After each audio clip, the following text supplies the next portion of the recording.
ତିନି ବରସିଆ ଥିଲେ ଯେତେ ଘୋଡ଼ା ସେମାନଙ୍କୁ ଦଣ୍ଡରେ କହିଲେ ଯୋଡ଼ା ଯୋଡ଼ା 20 ବରସିଆ ହାତୀ ଉପରେ ଯାଇ 35 ବରସିଆ ଛାଡ଼ିଲେ ସିପାଇ ହାତୀ ଗଳାରେ ଘଣ୍ଟ ବାଜିଲା ଟାଣ ଟାଣ ହାତୀ ଯୋଦ୍ଧାମାନେ ଧରିଲେ ଧନୁର୍ବାଣ ହାତୀଙ୍କର ଗର୍ଜନ ଭୟଙ୍କର ଟାପ ତେଣୁ ଝଡ଼ ଉଠିଗଲା ଯୁଦ୍ଧ କଟକ ତେଣୁ ସେମାନେ ଚଲାଇ ରହିଲେ ଏମାନେ ମିଶି ଗଲେ ଦୁଇ ଦଳ ଯାକ ହଇଲେ ମୁହାଁମୁହିଁ ମହାବଳ ଯୁଦ୍ଧ କହିବାକୁ ନାହିଁ ହାତୀକି ହାତୀ ଲଗାଇ ଭଗନ୍ତ କଲେ ହାତୀ ହାତୀ ଲଗାଇ ସମର ଲାଗିଲେ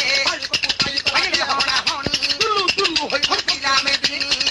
ମୁଦ୍ର ଶାନ୍ତି ଆସିବର ଖେଳ ହୋଇନ ଉଡ଼ିଲେ ଆକାଶର କବର ହାତରେ ଚିହ୍ନେ ରାମ ଭଳି ଏହିପରି ତ ଧନ ଗଲା ଛିଡ଼ି ଜୟ ଜୟ ଜଗନ୍ନାଥ ଜୟ ମହାବାହୁ ମହାବାହୁ